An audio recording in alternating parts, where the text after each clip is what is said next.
같이 말씀을 좀 나누도록 하겠습니다.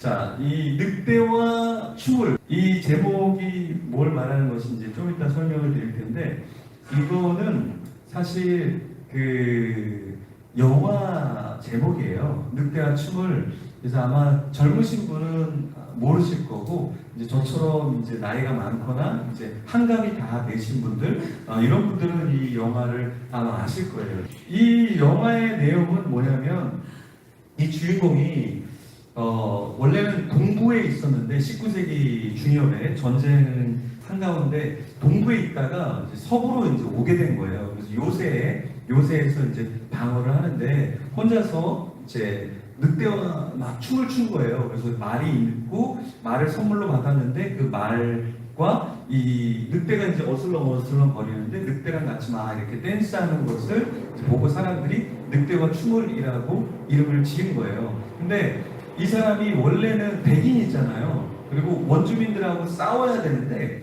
이 원주민들의 삶을 이렇게 들여다보니까 굉장히 괜찮은 거예요. 그래서 이 사람이 어떻게 되냐면 이 원주민 마을의 사람들과 하나가 돼요. 그래서 나중에는 이 침략하는 그 백인들을 대항해서 같이 원주민들과 함께 싸워주는 그런 역할을 감당하게 되는 거죠. 그렇죠? 그래서 이 늑대와 추물이라는 것은 어떤 것에 동화되어지고 함께하는 것을 의미한다라는 거예요.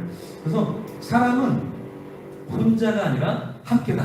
그렇죠? 우리도 이렇게 함께 예배를 드리지만 지금 봉사하는 분도 지금 드릴을 들으면서 뭔가 누구와 함께 막 일을 하겠죠. 근데 우리가 생각할 때는 이게 남남인 것 같지만 사실 이게 함께 어우러져 가야 된다라는 게 오늘의 큰 키 메시지예요. 이게 무슨 말이냐면 조금 어려운 얘기를 할게요. 자, 이 헤겔이라는 분이 어마어마한 분인데 이 헤겔이라는 사람은 철학자예요. 그래서 제가 철학책을 읽으면서 이 헤겔 한 사람만 잡으면 모든 철학이 다 뚫리는구나, 이걸 제가 배우게 되는데, 이 헤겔이라는 사람은 철학자 중에서 우뚝 서 있는 사람인데 그럴 수밖에 없는 게 이 헤겔이라는 사람은 신학교에 들어갑니다. 독일의 신학교에 들어가서 신학을 먼저 해요. 그리고 나서 철학을 하게 되는데 철학적인 개념 안에 신학적인 개념들이 녹아져 있고 결국에 신학적인 사상으로까지 끌고 나와요. 그래서 이 헤겔은 믿지 않는 사람들도 다 연구해야 되고 믿는 사람도 신학자도 연구해야 되는 그런 학자예요. 근데 이 헤겔이 어떤 얘기를 하냐면 즉자라는 것은 바로 나예요. 나라는 존재는 나에 의해서 규명되거나 파악되지 않는다라는 거예요.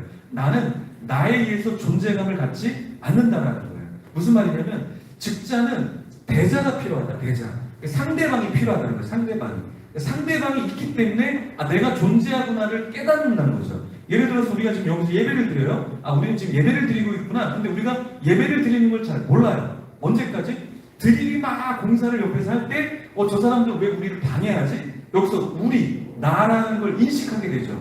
왜 인식하게 되냐면 갑자기 대자라는 존재가 있기 때문에 즉자라는 내가 파괴되기 시작한다는 거예요. 그런데 나중에는 어떤 지경으로 나가냐면 즉자라는 나만 존재하는 게 아니라 대자라고 하는 타인이 존재하는 것을 인식하고 나는 다시 어떤 존재가 되냐면 나만 중요한 존재가 아니라 타인도 함께 중요한 존재. 그래서 나는 나가 아니라 즉자 대자인 나가 된다는 거예요. 그래서 이런 거죠. 처음부터 나는 난데 나 자신이 유럽을 갔다 온 나와 유럽을 갔다 오지 않은 나가 굉장히 많이 다르잖아요. 여행이라는 것은 경험이잖아요. 경험. 그래서 나는 유럽도 안 가보고 미국도 안 가보고 아프리카도 안 가본 나와 내가 다른 곳을 막 갔다 오면서 우리나라 김밥은 맛있는 것 같아. 우리나라 우동은 맛있는 것 같아. 왜 그럴까요? 직자라고 하는 내가 대자라고 하는 다른 음식들을 먹어본 다음에 내가 먹는 이게 굉장한 거구나 라는 것을 알기 시작한다는 거죠. 그렇죠? 그래서 우리가 여행을 하면 어떠냐면 나를 발견한다 그러잖아요. 나를 발견한다는 게 뭐냐면 여행을 통해서 많은 경험을 하면서 나를 발견하게 된다는 말이에요. 그래서 여기서도 말하는 게 뭐냐면 아까 늑대와 추물이라고 했는데 우리가 생각할 때 늑대는 늑대고 나는 나일 것 같은데 늑대와 내가 하나가 되는 것, 그리고 원주민 그 현지인과 내가 하나가 되는 것이 굉장히 중요한 거죠. 자, 이 스티브 잡스라는 사람도 그 스티브 잡스 혼자서 잘난 것이 아니라 스티브 잡스는 누가 있기 때문에 사실은 스티브 잡스가 됐냐면 스티브 잡스는 이 워지니악이라는 사람을 만나면서 스티브 잡스가 됩니다. 사실은 이 워지니악과 함께하기 전에 스티브 잡스는 실패를 경험했던 사람이에요. 무슨 말이냐면 스티브 잡스가 고등학교 때 일을 하는데 어떤 인턴 채용에서 일을 합니다.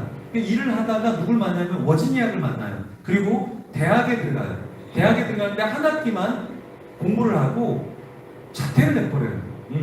그리고 자퇴를 한 다음에 자기가 또 회사에 취업합니다. 게임 회사에 취업하는데 1년도 안 돼서 나와버려요. 나랑 안 맞구나. 그리고 나서 이제 워지니악을 만나면서 워지니악은 그 HP라고 하는 컴퓨터 회사에서 일을 하고 있었는데 그 일을 하는 워지니악과 함께 우리 뭔가 만들어보자, 창업을 하자라고 해서 컴퓨터를 만들어내는 게 바로 스티브 잡스예요. 그래서 1972년에 졸업을 하고 졸업한 지 4년 후에 1976년에 애플 1이라고 하는 컴퓨터를 만들어내는 거예요. 그런데 이 스티브 잡스의 그 인생 가운데서 만약에 스티브 잡스만 있었다면 애플은 만들어지지 않았다.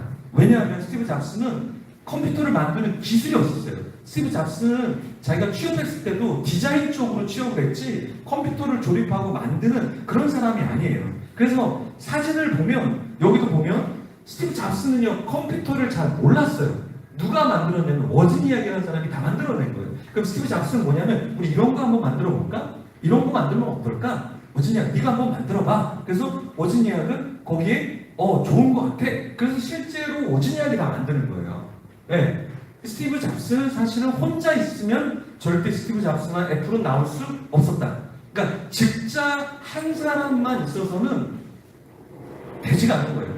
이 대자라고 하는 존재가 필요하고 그래서 직자 대자가 될 때 너와 나가 하나가 될 때 어떠한 역사를 만들어낼 수 있다는 거예요. 자, 사도행전에 보면 우리라는 표현이 나와요. 우리라는 표현. 네, 이게 독특한 표현이죠. 우리. 왜냐하면 뭔가를 저술하는 사람이 내가 저술하는 거니까 1인칭 관점에서 적어야 되잖아요. 근데 갑자기 우리라는 표현을 한다는 건 뭐냐면 혼자가 아니라는 표현이죠. 그렇죠? 그래서 사도행전은 5번 우리라고 하는 독특한 표현이 나오는데 오늘 27장 1절에 우리라고 하는 것은 이 우리라는 것은 누가 이 사도행전의 저자는 누가인데 누가 혼자가 아니라 다른 사람이 함께 동행해 줬다는 거예요. 그러면 여기서 누가 왜 함께 해줬기 때문에 누가라는 이 저자는 우리라는 표현을 사용했을까라는 거예요.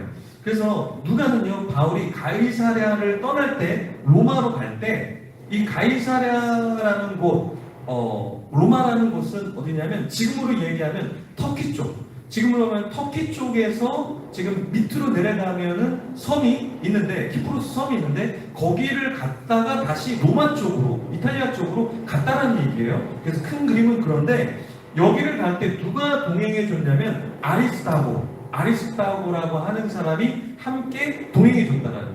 그래서 누가도 마음이 편했고 바울도 든든했을 거예요. 그래서 이 아리스타고는 어디서 배를 타냐면 아드라무테노라는 데 배를 탈 때 아리스타고가 동행을 해줬습니다. 자, 그래서 사도 바울은 이걸 잊을 수가 없었어요. 잊을 수가 없기 때문에 자기의 서신서에 빌레몬서에 이 동행해준 사람을 넣고 동역자로 여긴 거예요. 같이 한번 빌레몬서 1장 24절 소리내서 읽어보겠습니다. 또한 나의 동역자 마가 아리스타고 데마 누가가 문안하느니라. 그러니까 이게 어려울 때 같이 해줬기 때문에 이 평생 잊을 수가 없는 거예요. 그래서 여기서뿐만 아니라 또 골로새서에서 또 언급을 합니다. 또 대단한 존재가 아닌데 바울에게 있어서는 되게 대단한 존재예요. 그래서 골로새서 4장 10절 같이 한번 읽어보겠습니다. 나와 함께 같이 아리스타고와 바나바의 생질 마가와 이 마가에 대하여 너희가 명을 받았음에 그가 이르거든 영접하라. 그러니까 골로새서에서도 아리스타고가 함께 해줬기 때문에 이름을 언급한 거예요. 그렇죠? 여기 보면은 아리스타고가 갇히지 않았는데 사도 바울은 뭐라고 얘기하면 나와 함께 갇힌 아리스타고 이렇게 얘기하잖아요. 사실 감옥에 들어가서 이 후송을 받아서 간 사람은 바울인데 바울은 아리스타고가 나와 함께 고난을 받았다라는 거예요. 그죠? 그리고 또 한 가지 뭐냐면 바나바의 생질 이 마가라는 사람은 1차 전도 여행 때 끝까지 가지 않다가 중도에 탈락했던 사람이에요. 그래서 그 친했던 바울과 바나바가 싸우게 돼요. 바나바는 자기의 조카니까 2차 전도여행 데려가야지. 그런데 이러는 거예요. 바울은 야 1차 전도여행 갔는데 중도에 왔는데 우리는 죽도록 고생하고 걔는 중도에 와서 편히 쉬고 야 그런 애를 어떻게 받아? 너 조카라고 해서 우리는 다음 선교지에 우리가 갈 수가 없어. 이렇게 이야기한다는 거예요. 그래서 둘이서 팽팽하게 싸우다가 어떻게 됐습니까? 헤어지게 됐죠. 헤어졌어요. 누구 때문에 헤어졌냐면 사실은 마가 때문에 헤어졌고 마가 때문에 바울은 자기를 이끌어준 바나바와 등을 지게 됐단 말이에요. 그죠? 그래서 마가는 굉장히 안 좋은 인물, 바울에게 있어서는 상처 덩어리였어요. 근데 사실은 나중에 나이가 들어서 사도 바울이 보니까 이 마가라고 하는 사람도 굉장히 괜찮은 사람이었구나. 그래서 어떻게 되냐면 그 마가도 받아들이고 여러분들도 나도 용서하니까 여러분도 용서하세요. 영접하세요. 이렇게 갔다라는 거예요. 그래서 굉장히 중요한 게 뭐냐면 이 아리스타고 뿐만 아니라 이 마가라는 사람, 이런 사람들을 우리가 받아들일 때 사실은 내가 더 축복을 받게 되는데요. 자, 조금 더 다른 설명을 드리면 이 아리스타고는 어떤 존재였냐라는 걸 신학자들이 이렇게 얘기해요. 신학자들이 아리스타고는 그냥 동행해준 사람이 아니라 스스로 시종 드는 자, 노예로 자처했다. 이렇게 신학자들이 표현을 합니다. 그러니까 그냥 어디 여행을 가니까 내가 같이 너 여행 동행해줄게 이 정도가 아니라 내가 바울의 노예가 돼야 되겠다. 바울의 시종을 다 들어줘야 되겠다. 바울은 자유롭지 못하니까 내가 그 바울을 다 도와줘야지. 네, 이렇게 노예로 자처했다는 거예요. 이 노예로 자처했다라는 말을 다시 한번 풀어보면 헤겔이라는 인물이 정신현상학이라고 하는 세계적인 책을 써서 아주 유명인이었어요. 이 헤겔이라는 사람을 그 당시에 대통령, 그 당시에 장군, 그 당시에 부자층들이 다 만나려고 줄을 섰던 사람. 그래서 이 헤겔은 어떻게 해서 대단한 인물이 되냐면 이 책 한 권, 정신현상학 한 권을 쓰고 세계적인 인물이 됐다는 거예요. 이 헤겔이라는 사람이 어떤 이야기를 하냐면 주인과 노예의 변증법이라는 얘기를 해요. 사실 이게 어려운 얘기인데 쉽게 얘기하면 이런 거예요. 우리는 주인이라는 존재가 있고 노예라는 존재가 있다는 거예요. 그러니까 이걸 쉽게 얘기해서 주인과 노예로 이야기하는 건데 주인은 주인이죠. 노예는 노예죠. 그렇죠? 근데 사실은 나중에는 주인이 노예가 되고 노예가 주인이 된다는 거예요. 왜냐? 이게 변증법이라는 게 뭐냐면 뒤바뀐다는 얘기예요. 정, 반, 그리고 합이 만들어져서 뭔가 괜찮은 것 같은데 안 좋은 게 생기고 그게 보완이 돼서 새로운 게 나온다는 건데 주인은 노예를 부려먹는 존재잖아요. 그렇죠? 근데 나중에는 어떻게 되냐면 노예가 없으면 밥을 만들어 먹을 수도 없고 농작을 할 수도 없고 자기를 섬길 수 있는 사람은 없는 거예요. 그리고 자기를 인정해주는 사람은 주인이 아니라 노예가 자기를 인정해준다는 거예요. 그렇죠? 근데 나중에는 노예는요 어떤 존재가 되냐면 자기가 모든 것을 만드는 생산자가 되는 거예요. 그리고 자연과 더불어서 함께 자연 속에 있으면서 자연의 이치를 깨닫는 정신적인 존재가 된다는 거예요. 그렇죠? 그런데 주인은 자기가 인정을 받아야 하기 때문에 인정을 받는 존재가 되기를 원하는데 사실은 인정하려고 그러면 노예를 자기와 똑같은 신분과 똑같은 위치로 올려야 되는데 그게 안 되는 거예요.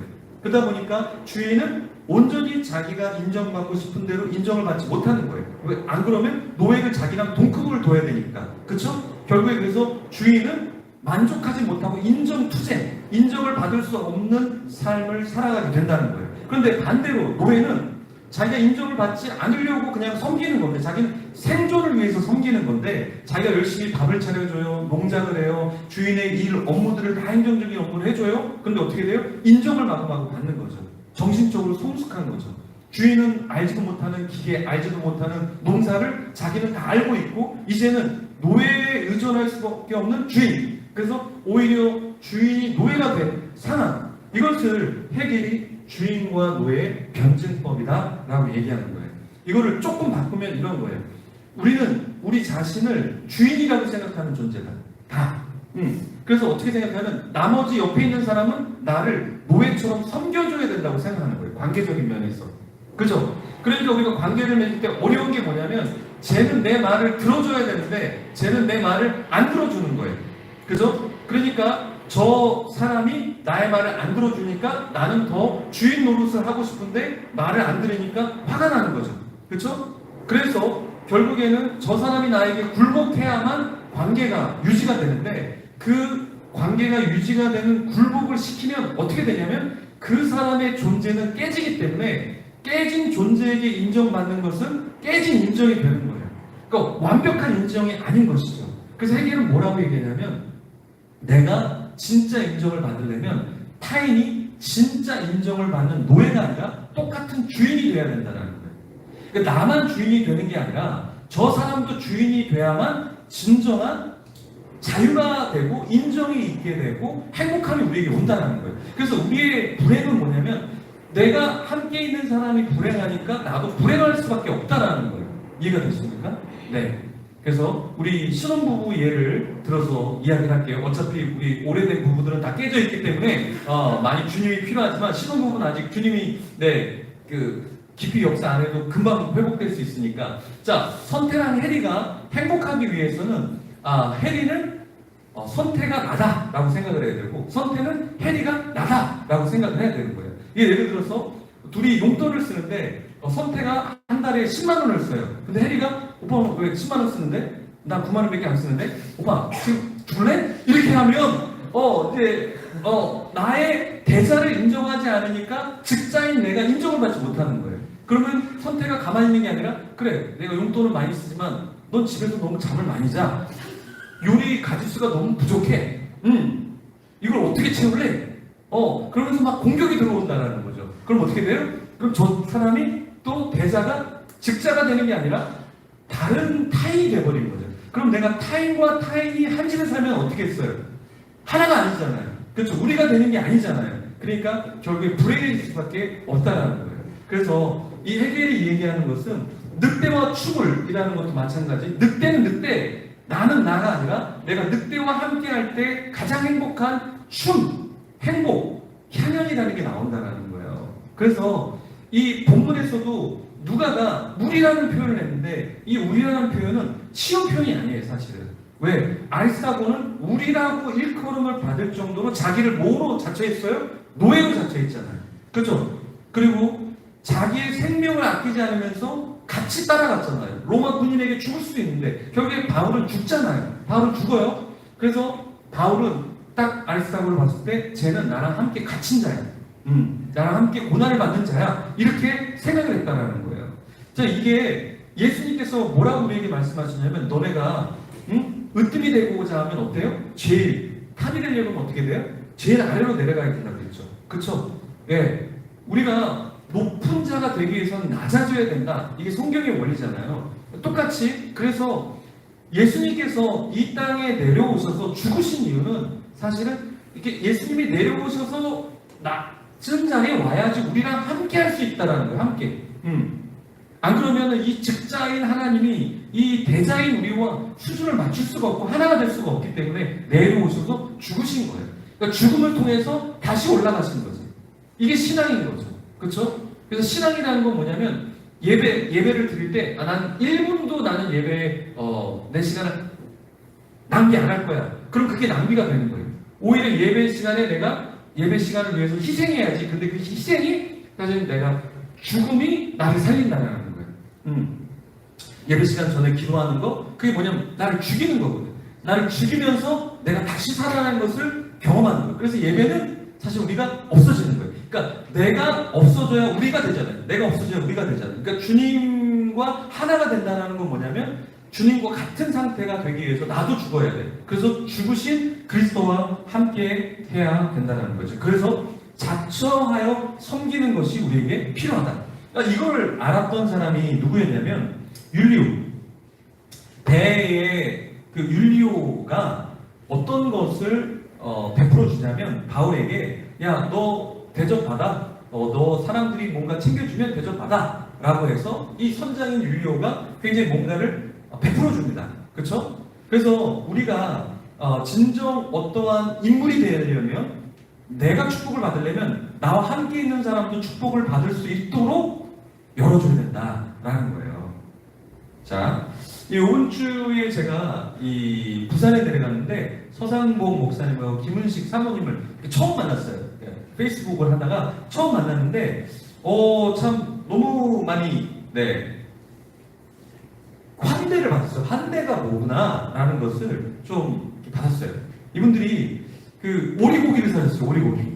오리고기 비싸거든요, 여러분. 한 마리가 아니라 두 마리 오리고기를 사줬는데, 오리고기 사줬구나. 근데 커피를 마시는데도 커피를 또 계산하려는 거예요. 그래서 여기 정민교 목사님이 자기가 계산하겠다 그러는데 그 사모님이 막 육탄으로 자기 몸을 던지면서 내 카드를 받아주세요 그러는 거예요. 근데 정민교 목사님이 그 비싼 밥을 샀으니까 카드를 막 뺏어갖고 막 절로 도망가다가 막 자기 카드를 해서 결국에 이분이 계산했거든요. 그래서 이게 밥을 사고 커피를 샀구나 했는데 그 자리에 제가 생일이라고 케이크를 가져온 거예요. 그래서 케이크를 사서 거기서 이제 불은 못 켜게 하니까 그냥 켜진 상태라 생각하고 푹 불었죠.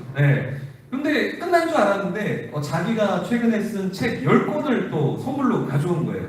그리고 거기서 끝난 줄 알았더니 그 스타벅스 텀블러, 여러분이 저한테 주지 않는 그런 텀블러, 그거를 텀블러를 주는 거예요. 그랬더니 저만 주면 미안하니까 정민교 목사님 것도 또 챙겨온 거죠. 그래서 제가 보니까 이날 이분이 돈을 얼마나 썼을까 하니까 한 20-30만 원 정도는 쓴 것 같아요. 근데 저를 만났던 여러분들은 20-30만 원을 안 쓰는데 아니 어떻게 처음 만나는 이분들은 20-30만 원을 쓸까? 그러면서 충격을 받게 되는 거죠. 나에게 있어서 우리는 우리구나. 우리 안에 있구나 내가. 그래 우리 안에 있다. 자, 그래서 이분들의 섬김을 보면서 제가 뭘 느꼈냐면 이게 그 환대라는 게 무엇인가? 그러면서 충격을 받았던 게 자기 자신을 챙기는 것처럼 다른 사람을 챙기는 거구나. 이거를 좀 깨우쳤어요. 그리고 제가 요즘에 인스타나 페북이나 이걸 하면서 내가 인생의 인스타 페북을 잘못했다는 걸 깨우쳤어요. 뭐냐면 여러분들 인스타 할 때 좋아요 눌러주거나 안 눌러주거나 그러잖아요. 페북 할 때 좋아요 누르거나 댓글 안 달잖아요. 그거 다 꽝이에요. 다 꽝. 왜냐? 그 하나의 글이 내 글이라고 생각하고 좋아요를 누르고 글을 한 댓글을 남기는 것과 그냥 소비하는 것은 소비로 그냥 끝나버리는 거예요. 근데 이렇게 내가 좋아요를 누르고 댓글을 하나를 남겨주면 어떻게 되냐면 다른 사람이 내 글을 더 정확하게 읽어주고 더 기도해주고 더 마음을 써준다는 거예요.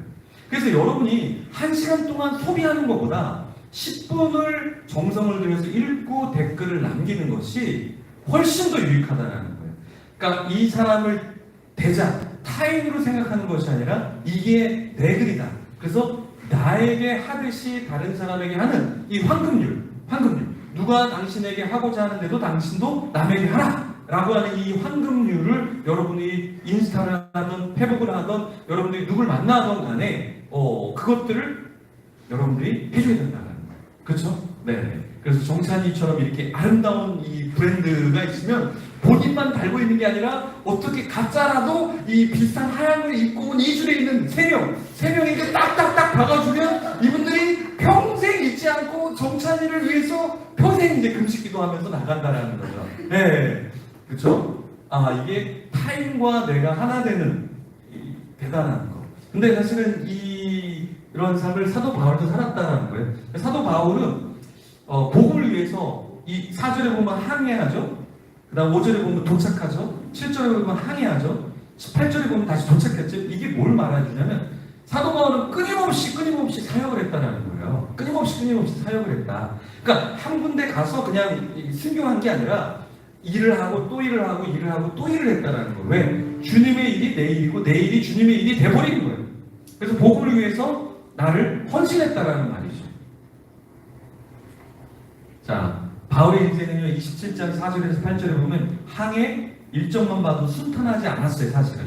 근데 그걸 끊임없이 하지 않았다는 거죠. 그러니까 우리의 삶도 어떠냐면 순탄하지 않지만 그 순탄하지 않은 삶을 계속해서 살아내야 한다라는 거예요. 나의 삶도 순탄하지 않지만 다른 사람을 섬길 때 내가 순탄하지 않지만 그 안에서 주님이 주신 위로를 또 경험할 수 있다는 거예요. 우리 천호 형제님이 와 있는데 우리 유미애 집사님이 같이 영화도 보고, 그렇죠? 남편하고 영화도 잘 안 봐요. 그런데 천호 형제님하고 봐주고 밥도, 우리 사위랑 밥도 잘 안 먹어요, 1대1로. 근데 이 먹어준다는 거는 대단한 희생이 있다라는 거거든요. 그쵸? 예. 우리 고은이 뭐 지금 딴 나라가 있지만 집사님 신경도 안 쓰잖아요, 어디가 있는지. 그죠?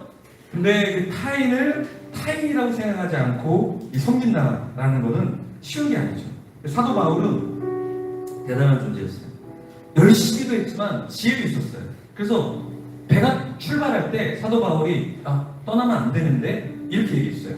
그 왜 떠나면 안 된다라고 이야기를 했을까요? 사도 바울이 왜 떠나면 안 된다고 그랬냐면 세 가지 이유.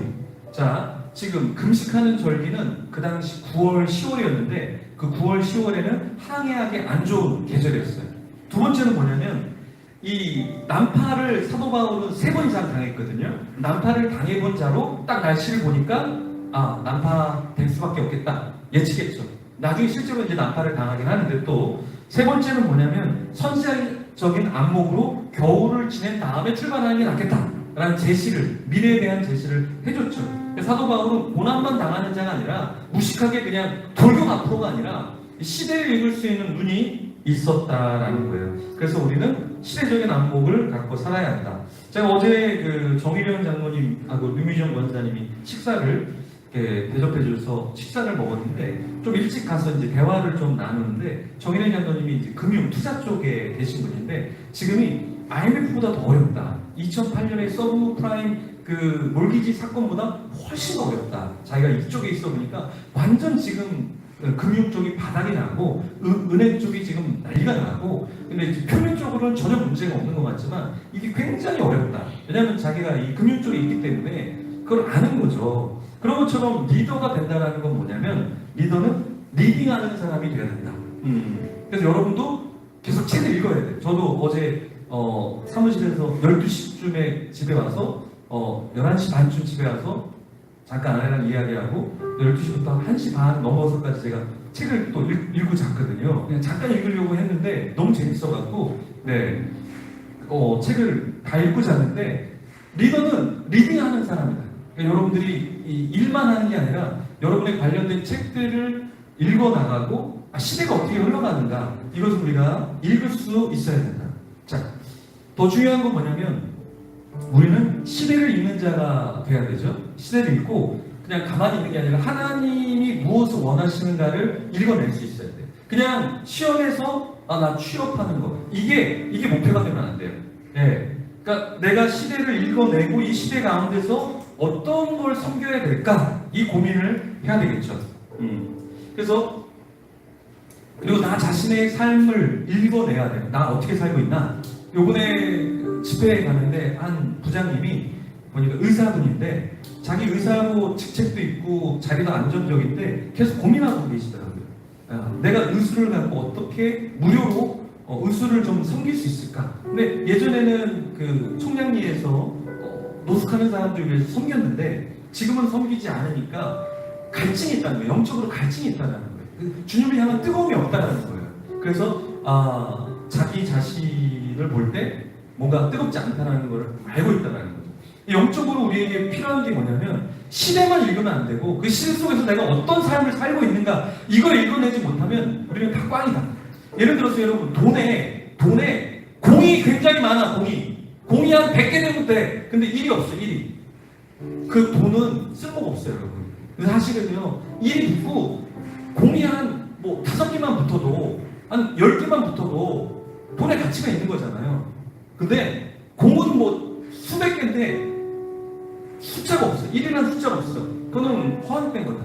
시대를 읽는 눈이 있으면 뭐해? 근데 시대를 섬기려고 하는 나의 삶, 하나님 앞에서 내가 부족하고 연약하고 죄인인 것을 고백하지 못하는 우리의 삶, 나의 삶, 여러분의 삶, 우리의 삶, 이것은 아주 큰 문제가 될 수 있다는 거예요. 네, 이런 안목이 우리에게 있어야 된다. 책만 읽는 사람이 아니라, 책만 읽는 것이 아니라 우리 자신도 읽고, 더 중요한 건 뭐냐? 하나님의 마음을 읽는 자가 되어야 된다. 하나님의 마음을 읽는 자. 하나님의 마음을 읽는 자. 예. 다 우리가 우리만 잘 살고 우리끼리만 잘 살고 하는 것은 복음의 삶이 아니에요. 사도 바울은요, 자기가 잘 살고자 했던 사람도 아니고 이 사람들을 살려내는 것에 만족한 것이 아니라 하나님께 어떻게 하면 이 사람들을 이끌어갈까, 항해갈까, 그것을 고민했던 사람이죠.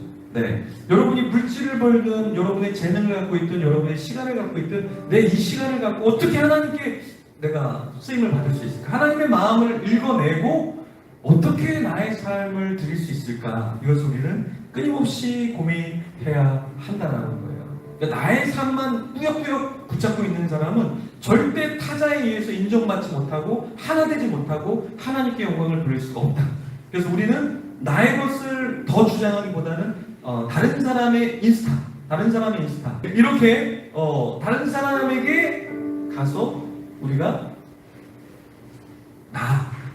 저 사람도 나도 나인 그 관계까지 갈 때 주님께서 기뻐하신다는 거예요. 그 주님의 마음을 우리가 읽는 저와 여러분이 되기를 간절히 소원합니다. 기도하며 예배 마치도록 하겠습니다. 지금은 길과 진리요 생명이신 예수 그리스도의 은혜와 세상을 이처럼 사랑하사 독생자를 주신 하나님 아버지의 지극하신 사랑하심과 성령님의 감화 감동 새롭게 하심이 낮아짐을 자처하여 하나님의 마음이 있는 곳에 자신을 내어주며 우리를 이루고 섬기기로 결단하고 기도하는 모든 성도들과 이 땅의 하나님의 교회들과 선교지에서 낮아짐을 실천하고 있는 선교사님들과 선교지의 교회들에게 이제로부터 항상 함께 있을지어다.